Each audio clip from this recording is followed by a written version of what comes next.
Good morning, Facebook, YouTube, and Twitter. This is Rich again, back for your first video blog of the day for Thursday, April 23rd, 2015, around 5:37 in the morning, in Billerica, Massachusetts. It's going to be a cloudy day, highs in the mid-50s. Some news to report. The Tampa Bay Rays beat the Boston Red Sox by the score of 7-5. David Ortiz hit his third home run of the season. That's 469, passing Chipper Jones on 32nd on the all-time home run list. And the Winnipeg Jets have been eliminated from the Stanley Cup playoffs. They were swept by the Anaheim Ducks. Anaheim Ducks are into the second round. Also, the New York Rangers, Ottawa Senators, and St. Louis Blues won Game 4 of their respective Stanley Cup playoff series. And in the NBA playoffs, Atlanta Hawks and Memphis Grizzlies won last night, so they're up 2-0 in this series. And the San Antonio Spurs even their series with the Los Angeles Clippers with one game apiece.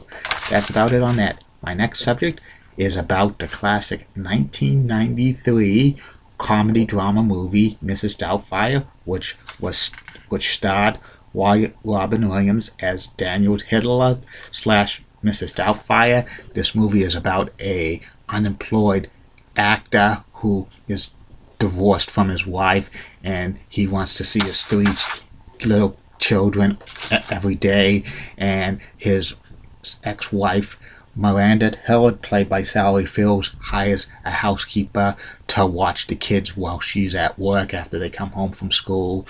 And Robin Williams disguises as a 60-year-old woman, English housekeeper named Mrs. Doubtfire. Also starring in this movie is Lisa Jacob as Lydia Hillard, the oldest of three children, Matt Lawrence as Chris Hillard, Marla Wilson as Natty Hillard, Pierce Brosnan as Stuart Dunmire, Harvey Firestein as Frank Hillard, Polly Holiday as Gloria Cheney, Martin Mull as Justin Gregory, Anne Haley as Mrs. Selner, and Robert Poskowski as Jonathan Lundy. The story of Mrs. Doubtfire happens when Daniel Hillard is fired from one of those voice acting jobs, Pudgy the Parrot, because he didn't like the creative direction it was going in. Pudgy the Parrot was smoking, and he didn't want to. Daniel Hillard did not want to do the thing with smoke, playing the voice of smoking, so he leaves that job.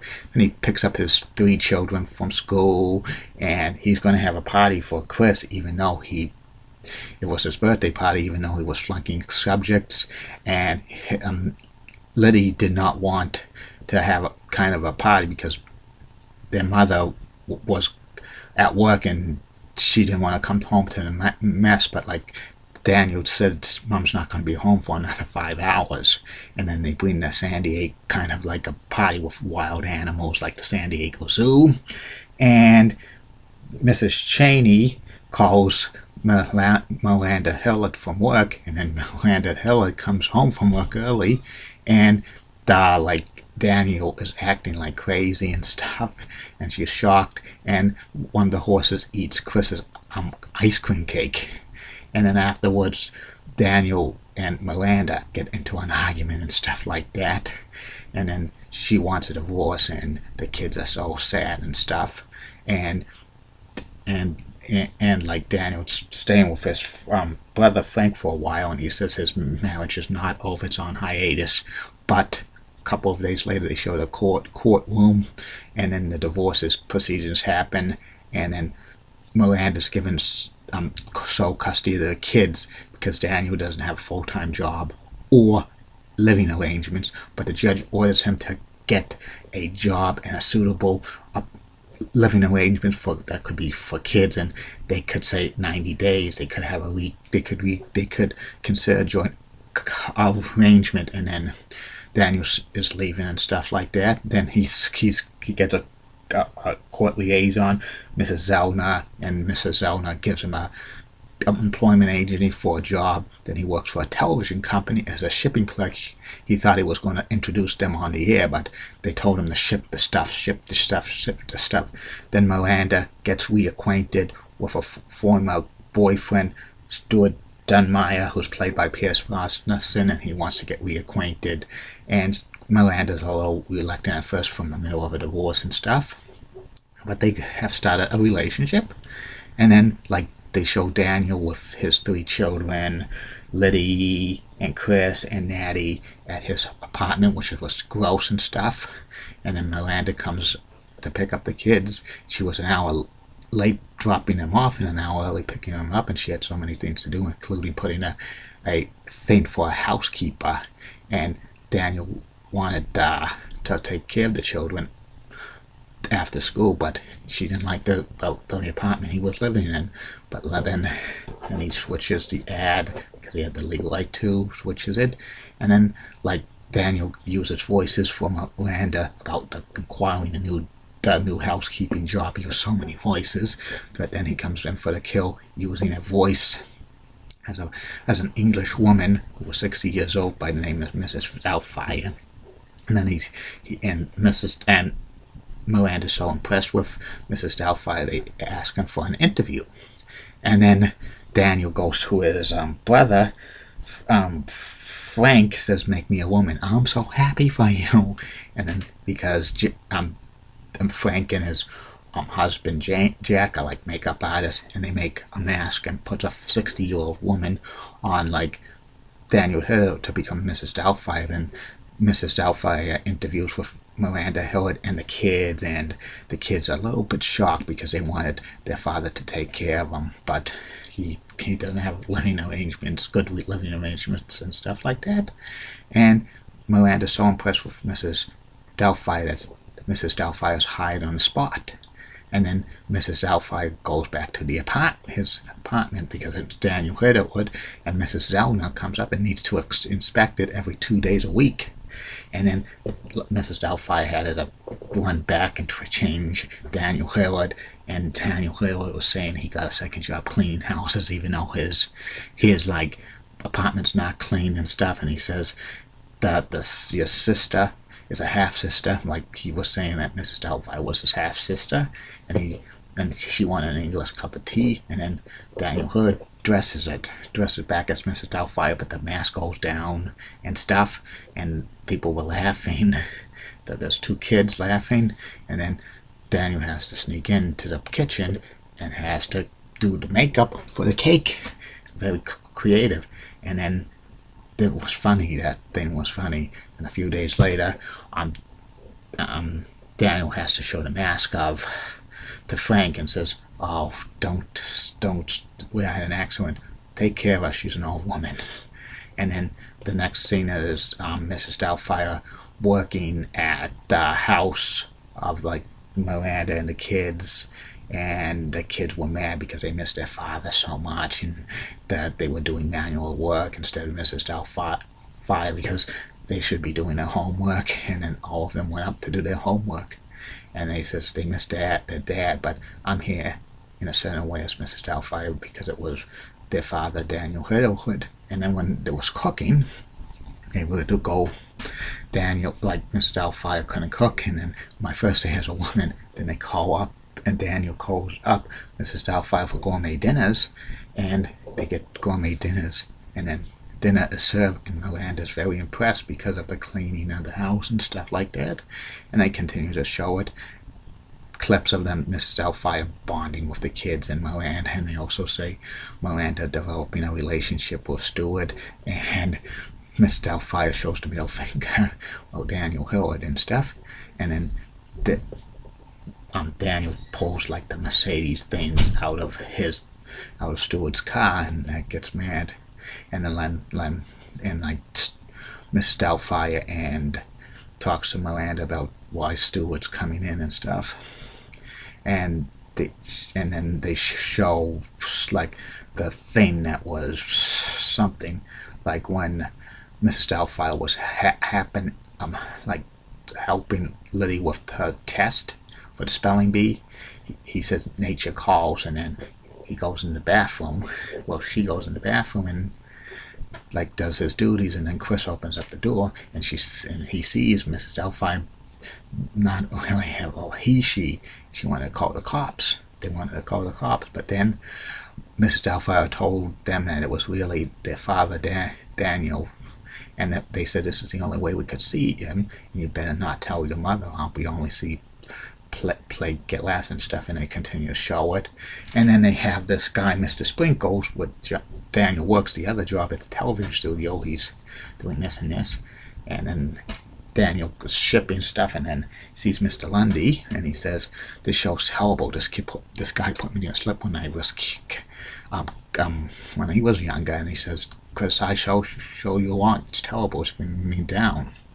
And then he says some ideas, and later on they show like Mrs. Doubtfire and Miranda and the kids go to see Stuart Dunmire at like an exclusive club with swimming and stuff, a pole, and then like Mrs. Doubtfire says, "Walk on my own, kids," and stuff, and Stuart tells Mrs. Doubtfire, "Drink all you want, the tab's on me." And then Mrs. Doubtfire sees Stuart bond with Miranda and the kid and stuff, and the bartender says, "Are you okay, ma'am?" Bloody fantastic. Mrs. Doubtfire drinking like crazy, and then there's a beautiful lady comes in with a bikini, and Mrs. Doubtfire says, and as Daniel looks at me, she says, "No thanks." And then Stuart's talking to one of his clients, saying, he says, "You have 3 kids, so much baggage, but they need a stable father figure, 40 years old. What's that father? He's a loser." And then Mr. Doubtfire goes up back, like gets mad, and then throws a fruit at Stuart, and he says that's a drive-by fruiting, but he blushed it off. And then Mrs. Doubtfire says, "Loser, what are you looking at?" in Daniel's voice. "What are you looking at?" And then they show Daniel with the dinosaurs for Mr.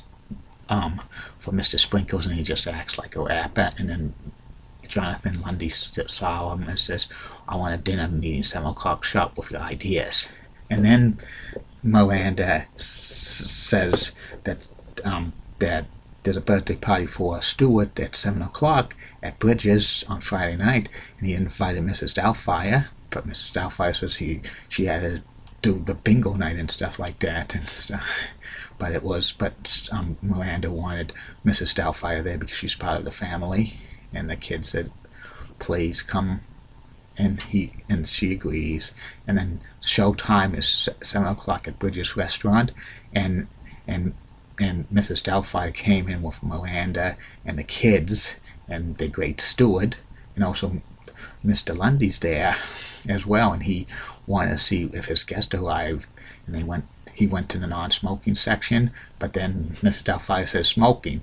You don't smoke." Mrs. Doubtfire says, "Miranda, he did, but I want to be around smokers before, just to the nicotine." And then Mrs. Doubtfire acts crazy, then has to take the medicine, but she actually doesn't. Calls up the British restaurant saying, "Mr. Lundy I'm running late," and stuff. And then Mrs. Doubtfire afterward says has to be back in the flash, she talks some stuff, has to go in the bathroom and changes into Daniel Hillard and sees Mr. Lundy, and they talk about the kids show and stuff, and after a while he sees his family.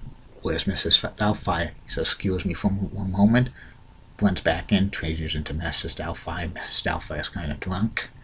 She falls down, and then they order food, and Stuart says, "Jambalaya, don't make it spicy, and I want this poached salmon."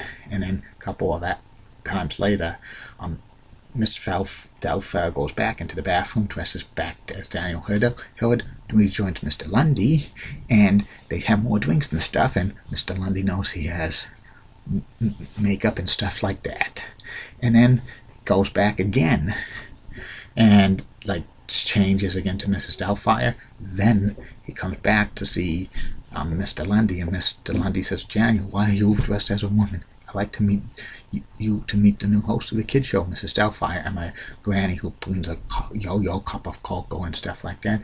And Mr. Lundy's so impressed with Mrs. Doubtfire, Daniel Hurd, and then Miranda and Stuart and the kids are having a dinner, and they wanted to eat it before it got cold, but during the time, like, Mrs. Doubtfire put the pepper, and Stuart was allergic to pepper, and then he was choking, and Miranda says, Miss Doubtfire, help us, help is on the way. Boom, boom, does the hive move so much and it spits out, but then the mask whips off, and it exposed it's Daniel, and the kids were shocked, and Miranda was shocked. She says, Daniel, the whole time. That's it, don't touch me. The kids had to go, and Stuart had to go on a birthday. Sorry about the paper. And then Daniel said the show's over, and then the court is like, is the thing with like Miranda and her lawyer, and Robin and Daniel Hurd and his lawyer, which is his own lawyer. He says he was crazy about his kids. He has never spent one day more of his life without missing them. It's like missing children. Then the judge comes up with a disgusting like verdict that Miranda gets full custody of the kids, and Daniel has to have supervised supervision rights with the court liaison. It was gross.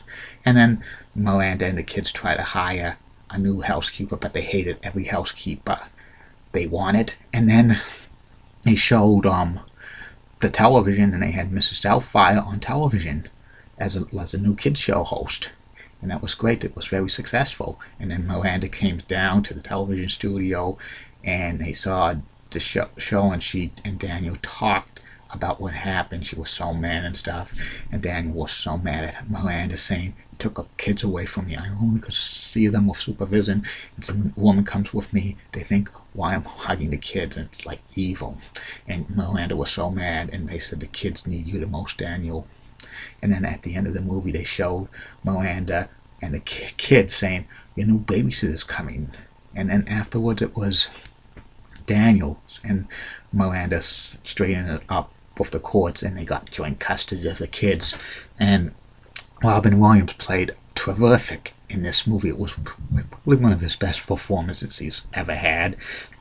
He got an Academy Award nomination, which was pretty good. The movie was directed by Chris Columbus, produced by Marsha Grace Williams, and it was distributed by 20th Century Fox on November 24th, 1993, and made big box office, well over like hundreds of millions of dollars. I have that movie on DVD. It's one of these movies that you can watch over and over and over again, and it gets funnier every time you see it. It's one of my favorite movies of all time, and Robin Williams played very good as a 60-year-old woman in this movie. Very comic genius and stuff, and he had some dramatic plots, but this is probably one of the most famous movies he's ever been in. It's too bad that Robin Williams passed away last year, because he had so much of a good comedy actor, but he could be serious at times, and this is one of the best movies of all time with comedies. I recommend you see it, and that's 2 thumbs up.